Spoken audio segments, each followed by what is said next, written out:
This is a fictional story, created for entertainment purposes. Any resemblance to real people, names, places, or events is purely coincidental. The case I'm bringing to the channel today is unbelievable. It starts with something as simple as a broken phone, but it ends with a 6-year marriage destroyed. It all happened when this woman's husband asked to borrow her phone because his had died. He promised he'd log out, but he forgot. And what she found in his messages days later was devastating. Even more shocking, she says she doesn't regret what she did afterward. Before we dive into the story, subscribe to the channel and leave a like to support our work. Important notice: this is a fictional story, originally written by me for entertainment purposes. Any resemblance to real events or real people is purely coincidental. But so you can understand it better and really feel what the character went through, I'm going to narrate what happened next in first person, as the protagonist. I promise you're going to love it. And if you don't, the editor is getting fired. I found my husband's secret group chat. He was humiliating me for years. Some couples look completely normal from the outside until one tiny, stupid thing exposes that everything has been rotting under the surface for years. That is pretty much how my marriage ended, except the tiny thing was not really tiny. It was a group chat, a stupid little digital room full of men in their late 30s who never really left college emotionally, and apparently used my life as casual entertainment whenever they got bored. If you had told me a few years ago that I would blow up a 6-year marriage because of screenshots, I probably would have laughed and said I was not that dramatic. Turns out I am exactly that dramatic, and honestly, I am proud of it now in a way I never thought I would be. I am Noelle, by the way. I am 47, which somehow sounds older when I say it out loud than it feels in my head, and until a few years ago, I was married to a man 5 years younger than me. When we met, people thought it was cute. He loved telling everyone he had always gone for older women because they were more mature and knew what they wanted.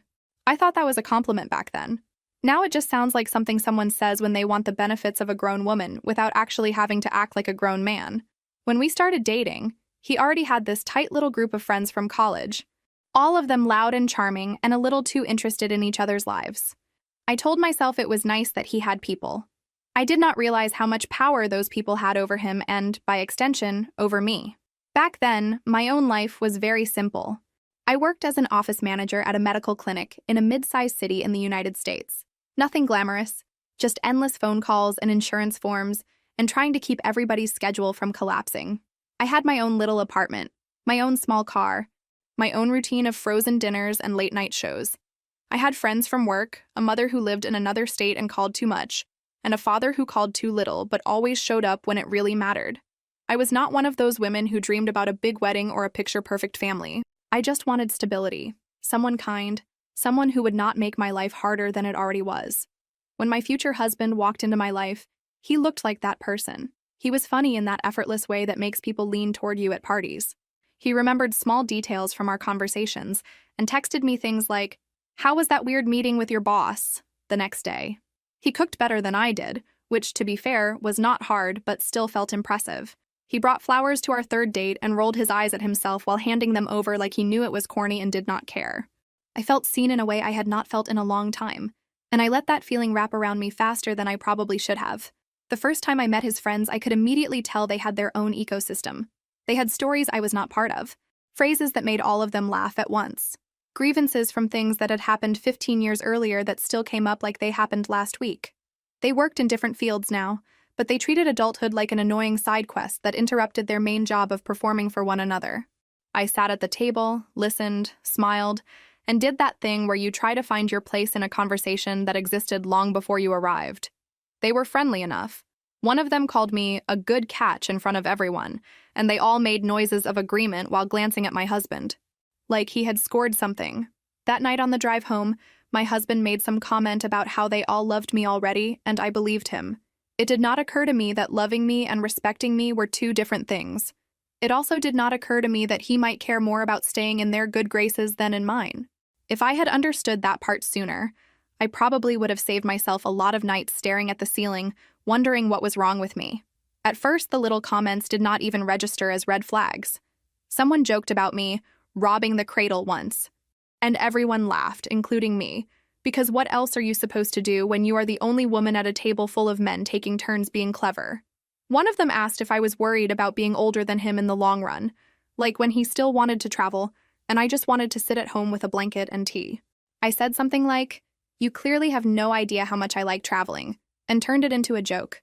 They told me I was very grounded for my age, which is one of those phrases you know is probably an insult but do not have the energy to unpack in the moment. I wish I could say I called it out right away. I did not. I had spent enough of my life being told I was too sensitive, too serious, too quick to take things personally. So I did the opposite. I tried to be the cool wife, the one who laughs off dumb jokes, who does not make a scene, who understands that guys will be guys, and all those tired phrases we get handed like we should frame them and hang them on the wall. At home, things were different, at least for a while. He would come home from his job in marketing, throw his tie on the couch, complain about some coworker who took credit for his idea, and then offer to cook dinner. We would stand at the counter together, chopping vegetables in our small kitchen, and it felt like we were on the same team. We had our own inside jokes, our own little rituals, like always splitting the last fry in the basket, even if both of us wanted it. When bills came in, we sat together at the table, opened them, and figured out how to pay them without falling behind. It looked like partnership, and in many ways it was. He knew I wanted kids.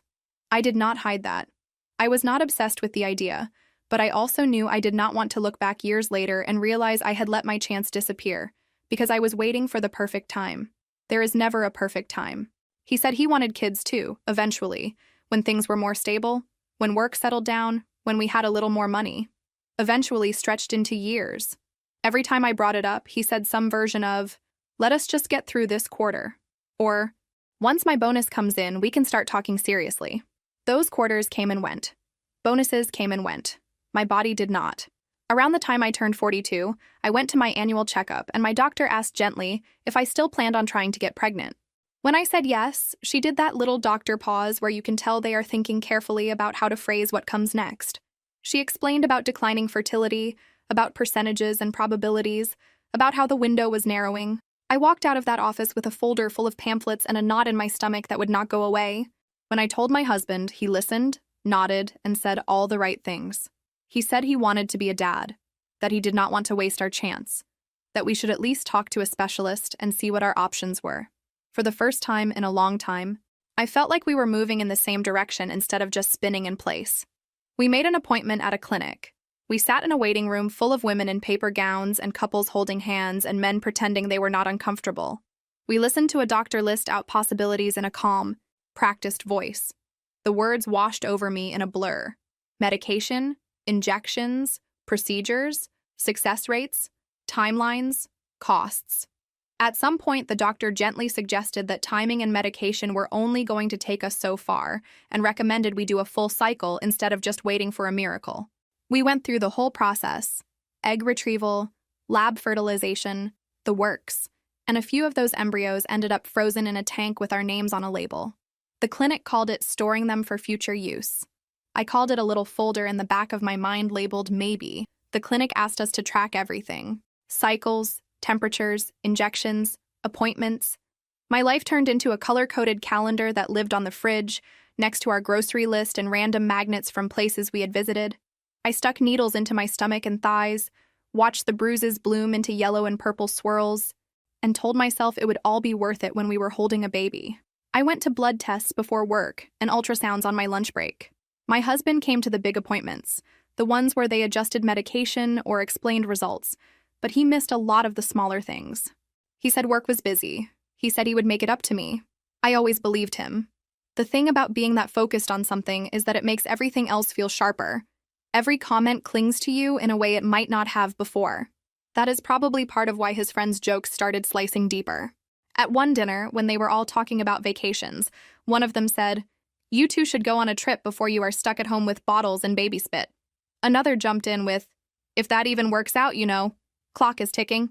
He said it with a smirk, the kind of smirk that makes you want to throw your drink in someone's face even though you never would. My husband laughed and said, "Tell me about it." Like the whole thing was some shared joke about my aging uterus. Later that night, when I asked him why he said that, he shrugged. He said I was taking it too seriously, that he was just trying to keep the conversation light, that I did not want him to be the guy who could not take a joke, right? I tried to explain that my body was not a bit for him to use when he ran out of material, but the words felt heavy in my mouth. I could tell he thought I was making a big deal out of nothing, and I was so tired from all the appointments and hormones that I did not have the energy to fight about it for hours. So I dropped it. I wish I had not. There were other moments, small but sharp, that I ignored.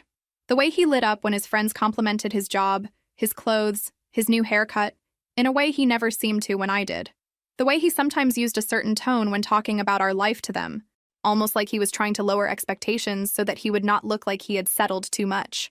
The way they sometimes referenced little personal details that I had never told them, which meant he had. I would hear something and think, that is weird. I did not know they knew that. And then force myself to move on. Then came the day with the phone. A stupid, ordinary Tuesday. His phone had been acting up for weeks, battery dying randomly, apps crashing, him banging it against his palm like that would fix anything. That morning, while we were both trying to get out the door, he said he could not get into his messaging app because it kept closing, and he had a full day of meetings. He asked if he could log into his account from my phone just for the day, in case something urgent comes up. I said, sure, handed him my phone while putting my shoes on, and watched him tap and swipe his way through the login. He handed it back a few minutes later, kissed me quickly, and said he would log out when he got home. I did not even think about it after that. My brain was already full of patient charts and appointment reminders, and whether I had enough gas in the car to make it to work and back without stopping. The day rolled forward like every other day. Nothing dramatic, nothing memorable. It is funny how normal everything feels right before your life shifts. A few days later, during my lunch break, I was sitting in my car in the clinic parking lot with a sandwich in my lap, doom scrolling on my phone the way we all do when we should be eating. I tapped open the messaging app to answer a friend and noticed a chat at the top with his name on it, like I was actively talking to myself. For a second, I thought the app had glitched. Then a new message came in with a notification preview that was clearly not written by me. It was something like, "You really put up with that?" followed by a laughing emoji. My stomach dropped before my brain even understood why. I opened the chat and realized his account was still logged in on my phone. The app started syncing messages, a flood of blue and gray bubbles loading all at once. His group chat with the guys right there in front of me. I could see their names, their little profile pictures, their stupid jokes. I could also see my own name popping up in the middle of it all, in ways that made my chest tighten. For maybe 10 seconds, I had this angel on my shoulder whispering, "Close it. Log out. This is none of your business." The other side said, "Your name is in there. That makes it your business. You already know which side won." My thumb hovered for a moment and then I scrolled up. Just a little at first, thinking I would glance, confirm it was nothing, and exit. Then I saw the first message that made my ears ring. "So, how is married life with the project?" one of them had written. Underneath it, my husband had replied, "She is stable, predictable, a lot of work sometimes." There was a string of laughing emojis and a comment about how at least I did not blow up his phone when he went out. Another guy wrote, "You really locked yourself down early? Man, you could have aimed higher." And my husband answered, "Trust me, I think about that sometimes." I stared at that sentence so long the screen dimmed and I had to tap it to wake it up. From there, it just got worse. They talked about my age, about how it was now or never if we wanted kids, about how my baby obsession was killing the vibe. My husband joked about our appointments like they were some annoying hobby of mine he had been dragged into. He called me intense, controlling, boring. They compared me to other women in their lives. Ranking us like this was some unhinged contest. One of them wrote a whole paragraph about his girlfriend surprising him with a weekend away, and my husband answered with, "Must be nice. Mine thinks buying new sheets is a big treat." I had bought those sheets after a long week because I was trying to make our bed feel nicer while I was bruised and sore from injections. Apparently, that was hilarious. I kept scrolling, and the timeline stretched back months. There were jokes about my clothes, my cooking, my job, times when I had vented to him about stress at the clinic, only to see those same words thrown into the chat later as if they were punchlines. I found messages from the night of that bar comment about people getting used to anything. He had written to them afterwards saying, "She looked like she was going to cry for a second, but I think she will get over it." One of them answered, "She always does. You have her wrapped." The way they talked about me made me feel like I was some kind of stubborn stain they could not believe he had not scrubbed out yet. At some point, my hands started shaking. I realized my sandwich was still sitting in my lap untouched, that I had crumbs on my skirt, that my break was almost over. Instead of closing the app, I opened the screenshot tool. I started capturing everything that felt significant. Fingers clumsy, but determined. Lines about him settling because I was loyal. Comments about me not being fun enough anymore. Jokes about him finding someone younger while we were still in treatment. I did not know exactly what I would do with those screenshots yet. I just knew that once I saw this, I could not unsee it. And I needed proof that I was not imagining it or being dramatic. When I had a folder full of images, I went a step further. I started a screen recording, scrolled slowly through older messages, and saved the video to my phone. Then I used a personal email to send everything to myself, subject line something boring so it would not attract attention. It felt conspiratorial and pathetic and absolutely necessary all at once. The rest of my shift passed in a fog. I moved through rooms, talked to patients, answered phones, but it was like my real self was still parked in that car reading words I was never supposed to see. Every time a coworker asked if I was okay, I said I was just tired. That part was true.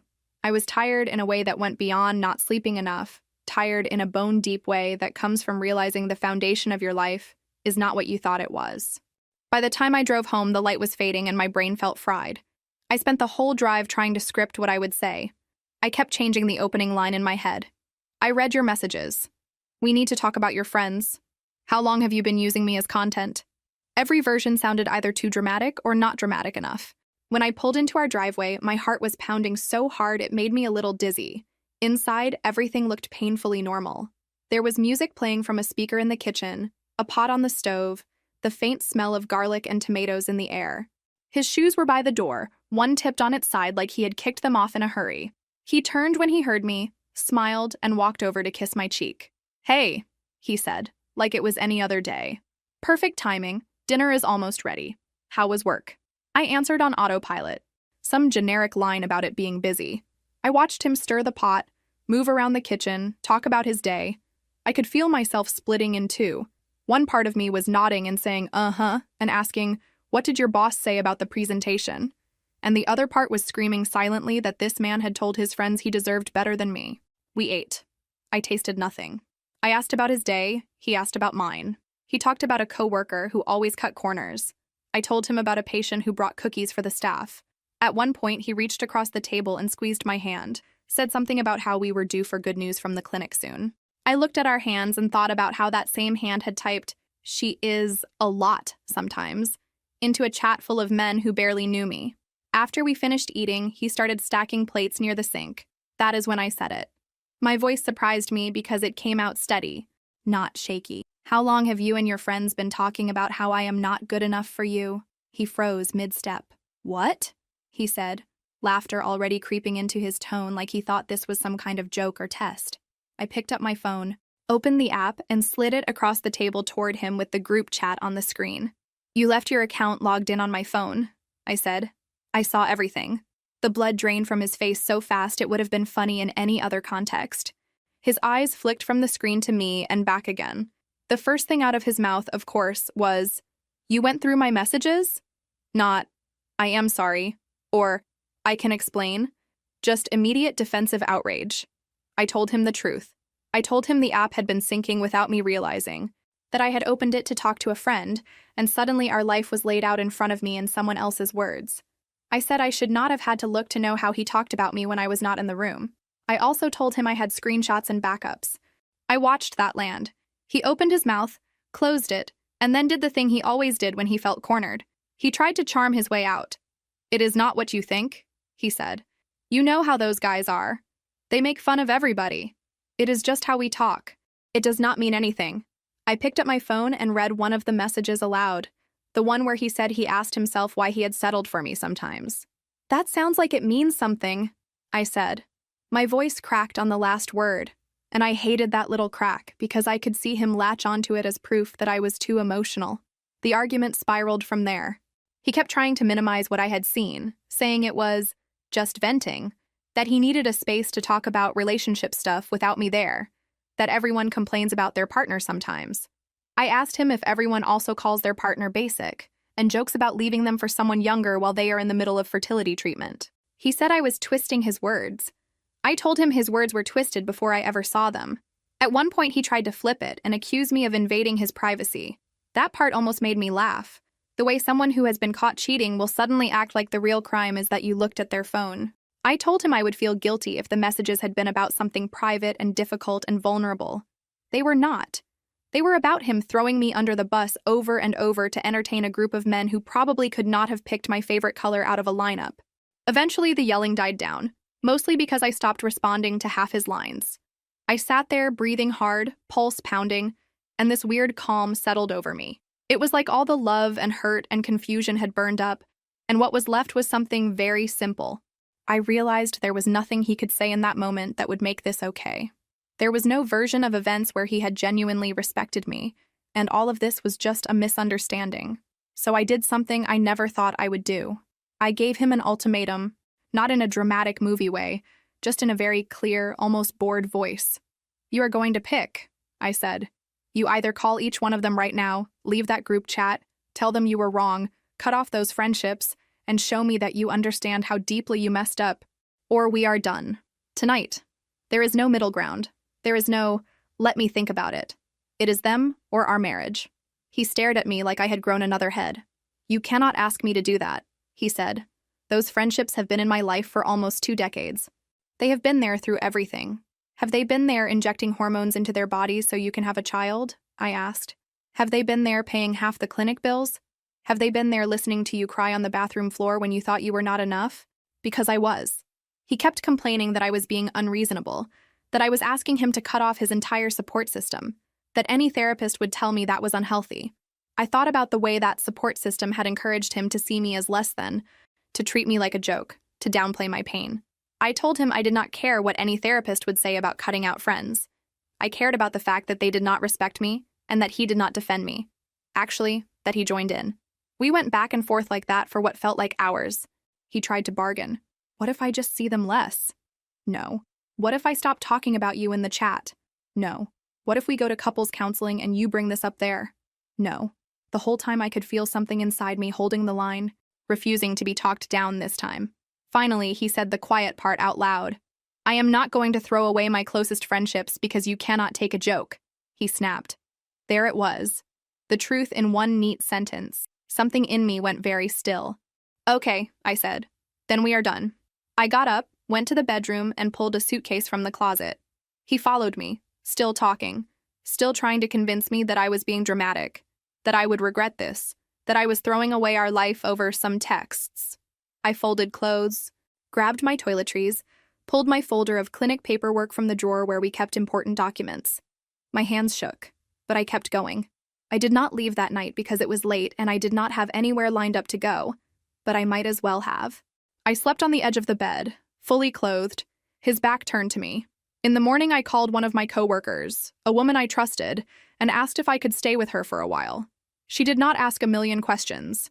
She just said, "Of course," and texted me her address. Within a few days, I had moved some essentials into her guest room. I was 43 by then, old enough to know better and still young enough to feel completely lost starting over again. I called the clinic and asked to pause our treatment. When the nurse asked gently, "Are you sure?" I said yes and managed not to cry until I hung up. I emailed a therapist whose name I had written down months earlier but never contacted because I kept telling myself things were not that bad. It turns out, not that bad does not hold up very well once you have proof. My husband did what people like him always do when they feel their image slipping. He started controlling the story.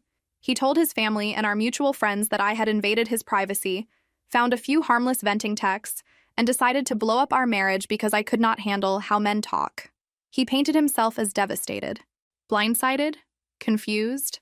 He left out the part where he had been using me as material for years. People's reactions were predictable. Some of his friends took his side without hesitation, which did not surprise me.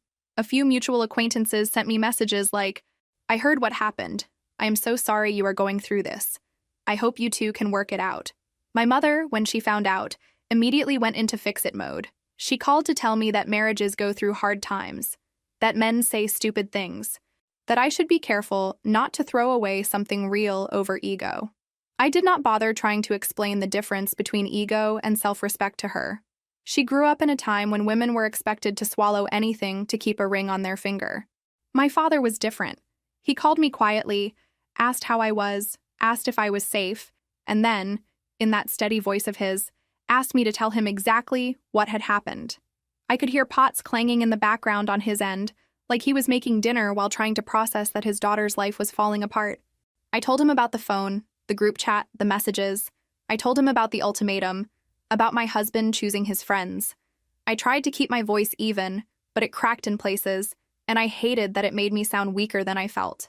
He did not interrupt. He just listened. A few days later, my dad came over. We sat at the small table in my coworker's kitchen, 2 mugs of coffee between us, and I opened my laptop. I pulled up the folder where I had saved the screenshots and the screen recording. I did not want to do it. Honestly, there is something humiliating about having your own pain laid out in front of someone you love, especially a parent.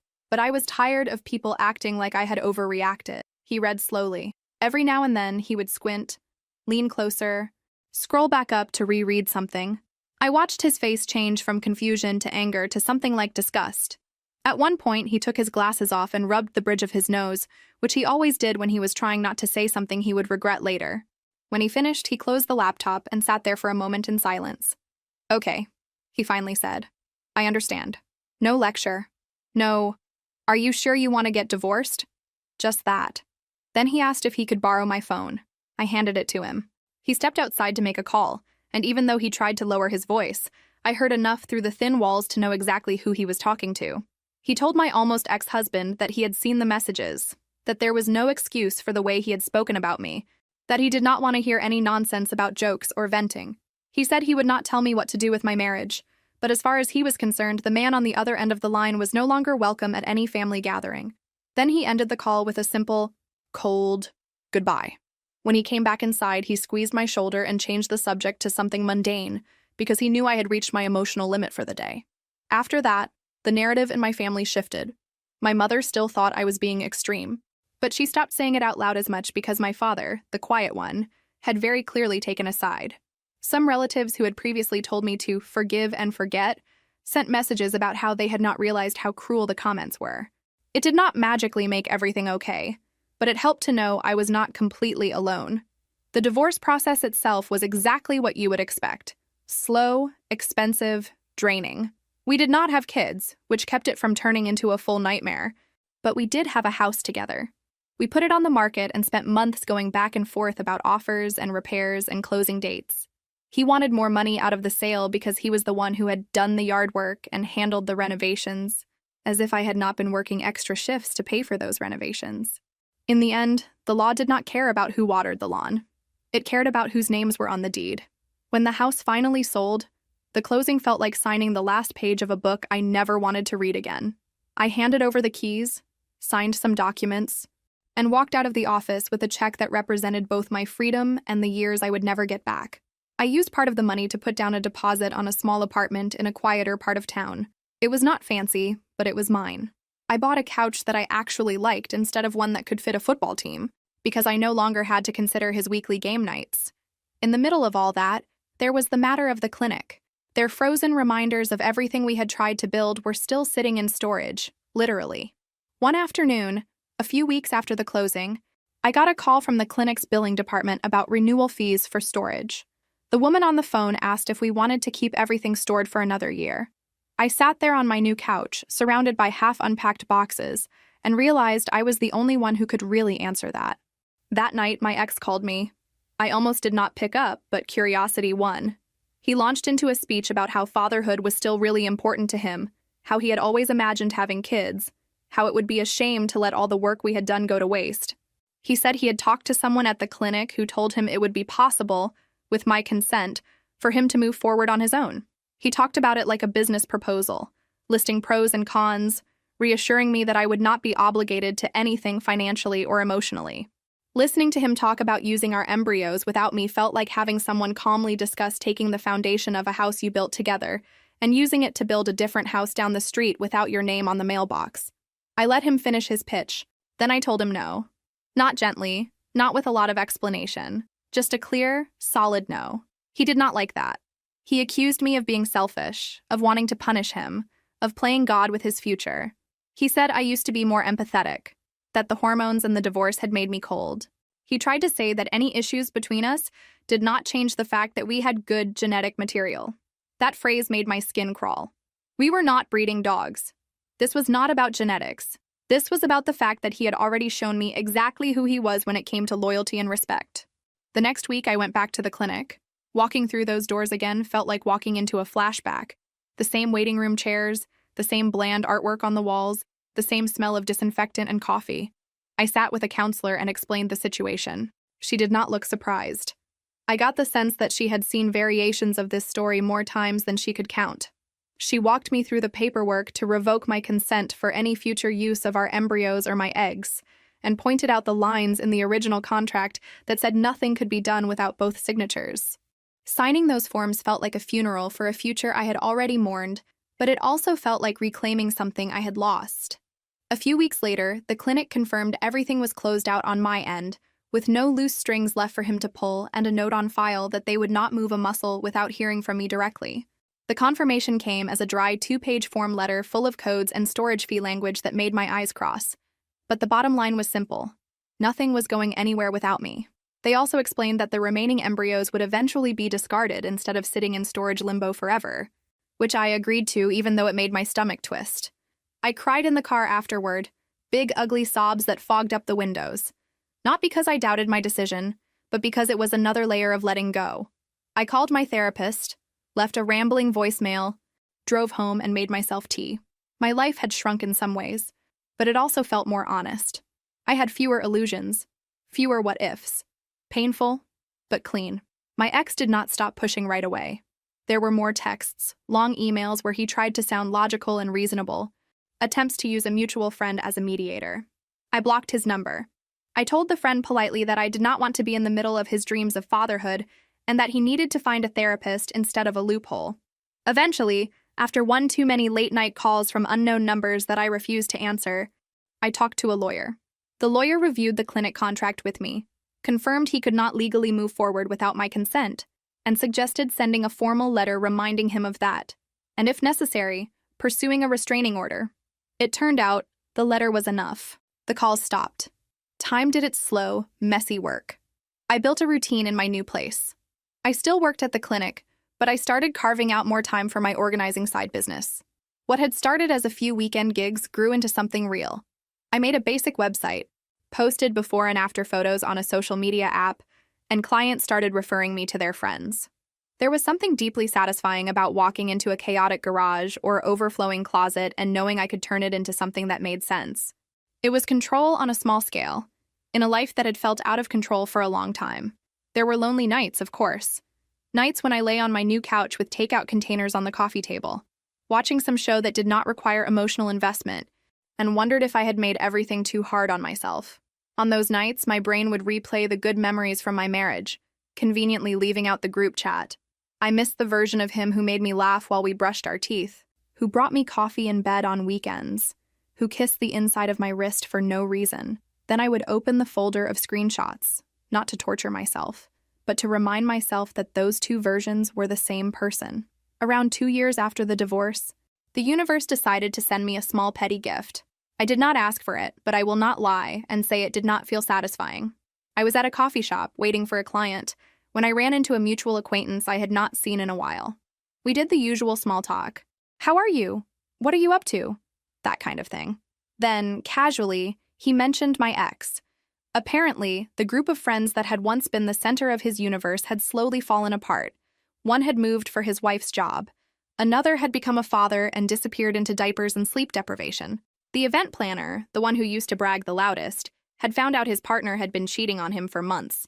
My ex, without his core group and without a marriage to play the devoted husband in, was drifting.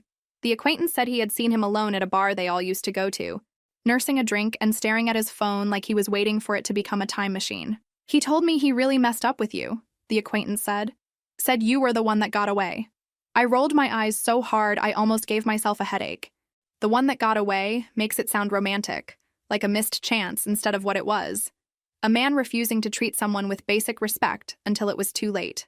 By that point, my own life had opened up in ways I had not expected. My business had grown enough that I cut down my hours at the clinic, then eventually left it altogether.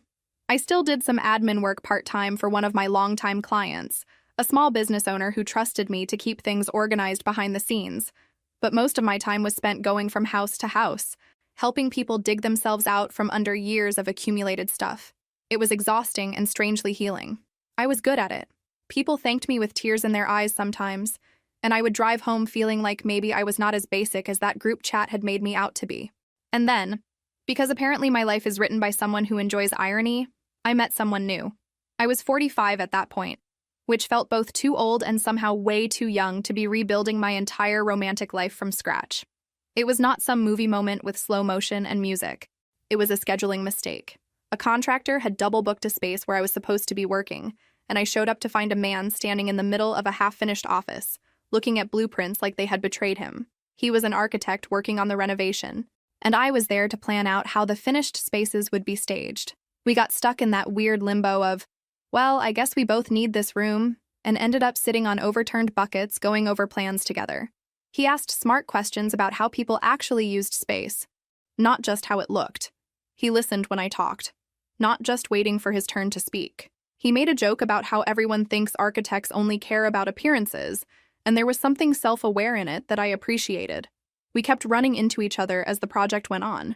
He would show up with coffee for both of us, apologize for the noise his team was making, ask how my other jobs were going. He learned my schedule without being creepy about it. One day, after we had spent an hour arguing playfully about open shelving versus closed cabinets, he asked if I wanted to get dinner sometime. I hesitated. My stomach did that weird flip that is equal parts excitement and nausea. I told him I had been divorced recently enough that I was still figuring myself out. He nodded, said he understood, said he was not in a rush. He did not push, which was new for me. We started with lunch instead, then another lunch, then a walk after we both finished work early one day. Little by little, we built something that felt nothing like my marriage. There was no audience. When he made me laugh, it was just for me, not for a group of men waiting to rate his performance. He met my friends slowly. He met my parents eventually. Watching my dad shake his hand was strangely emotional. My dad did not say much after that first meeting, but later, in the car, he said, "He seems solid," which, coming from him, might as well have been a sonnet. My mother liked him because he helped without being asked when she insisted on cooking a big meal and started pulling too many pans out of the cupboard. I kept waiting for the other shoe to drop. For the moment when he would make a joke at my expense in front of his friends, or roll his eyes when I talked about something that mattered to me. It did not come. That does not mean he was perfect. He left dishes in the sink sometimes, snored when he was exhausted, and got stubborn when he was stressed. But when we argued, he did not use my vulnerabilities as ammunition. He did not run to a group chat to turn our disagreements into content. The first time I told him about the messages, I expected him to recoil. I expected him to think I was holding on to old drama, that I was too damaged for a healthy relationship. Instead, he looked horrified on my behalf and said, "I am so sorry he did that to you." Then he asked what I needed from him to feel safe. I did not have a neat answer, but just being asked the question was new and kind of overwhelming. We had been together for almost a year when my past and present collided in a way I had secretly feared. A mutual acquaintance saw us out one night, sitting on the patio of a restaurant laughing over something dumb. A few days later, that acquaintance apparently mentioned to my ex that I was seeing someone new, that I seemed happy, that the man with me seemed decent. I know this because my ex showed up at my workspace again like a ghost who had not gotten the message that his season was over. He looked older. Lines around his mouth that had not been there before, hair a little thinner, posture a little less upright. He hovered near the entrance until I acknowledged him, like he knew he did not have the right to just walk in. I stepped outside with him because the last thing I needed was him making a scene in front of clients. He started with an apology, the kind that sounded rehearsed but also raw. He said losing me had forced him to look at himself, that therapy had made him realize how much of his identity had been tied up in being the funny guy, the charming one, the one everyone wanted to be around. He said he had used me as a prop in that performance and he hated himself for it now. He admitted that he had forwarded my private messages to his friends sometimes when he wanted sympathy or laughs. Hearing him say it out loud made me feel physically sick, even though I had already suspected it. He told me he had watched his friend group fall apart and realized that the people he had sacrificed our marriage for were not actually there for him. He said that when his own life got hard, most of them disappeared, too caught up in their own messes to care about his. He told me he missed me, not just the version of me that kept everything running smoothly, but me, the person. He asked if there was any chance, any tiny possibility, that we could start over. For a moment, a very small one, I saw us as we had been in the beginning. Two younger, less bruised people sitting on my old couch eating cheap takeout and planning a future that looked nothing like what actually happened. Then that image flickered and I saw him hunched over his phone, thumbs flying, typing out lines about how he deserved better than me. Both versions were real. I had to choose which one I believed more. I told him no. Not in a dramatic, screaming way, just in a calm, steady voice that did not leave room for argument. I told him I was seeing someone who treated me with the kind of basic respect that should not have to be negotiated. I told him I hoped he had genuinely learned something, not just about me, but about himself. I also told him that whatever growth he had done did not automatically earn him a spot back in my life. He tried to argue that our history meant something, that no one would ever understand me the way he did. I almost laughed. The version of me he knew was the one who swallowed insults and laughed at jokes that hurt her, who bent herself into whatever shape made him the most comfortable. The woman standing in front of him was not that person anymore. He was right about one thing, though. Our history meant something. It meant I had a very clear blueprint of what I did not want ever again. I walked him to the door, thanked him for apologizing, and told him not to contact me again. It was weirdly anticlimactic. No dramatic music, no tears, just two people standing in a parking lot under harsh afternoon light, saying goodbye in a way that should have happened long before. About a year after that, I got married again. It was small and quiet, just close friends and family in a little venue with simple decorations. I wore a dress that made me feel comfortable, not like I was auditioning for a magazine spread. My husband and I wrote our own vows. Nothing overly poetic, just honest promises about listening, about trying, about not turning each other into punchlines. My dad cried more than I had ever seen him cry. At one point, he pulled me aside and said, "This feels different." And I knew exactly what he meant. A few months later, I found out I was pregnant. We got a little help from a specialist, and it worked. This was not some leftover plan from before. It was a fresh start with a new doctor, a new approach, and a partner who was actually on my side this time. They labeled me high risk on every chart and booked more appointments than I thought my calendar could hold, which scared me but also made it feel weirdly real. I was 47, sitting on the edge of my own bathtub, realizing I was about to start a chapter I had once convinced myself would never happen for me. I almost did not believe it. I stared at the test in my bathroom like it might change if I looked away and looked back again. When I told my husband, I blurted it out in this awkward rush because I was so nervous. His eyes got wide. Then he smiled. Then he pulled me into a hug and just stood there with me for a long time. My first instinct was fear. Not of being a mother exactly, but of repeating patterns. I was terrified that something would snap in him under stress and he would become cruel. That I would find out years from now that he had been venting about me in some secret chat. I was scared that I did not know how to be in a family without losing myself. I said all of that to him one night, sitting on the couch with my feet in his lap. He did not tell me I was being irrational. He did not tell me to just get over it. He said, "Okay, what can I do to help you feel safe?" And then he listened while I tried to figure out the answer. We went to a few sessions with a counselor together. Not because we were in trouble, but because I knew my old wounds would not magically disappear just because I was with someone better. In those sessions, I said out loud things I had only ever thought in the shower or right before falling asleep. Things about feeling like a backup option, about being compared to other women, about how deeply words can cut when they are said to an audience. He listened. Sometimes he looked angry on my behalf. Sometimes he looked sad. But he stayed in the conversation. He did not flee to a screen. I still have moments when my brain plays old reels. When I hear men at another table in a restaurant making jokes about their wives or girlfriends, I tense up. When someone teases their partner in a way that feels a little too sharp, I feel that old urge to shrink.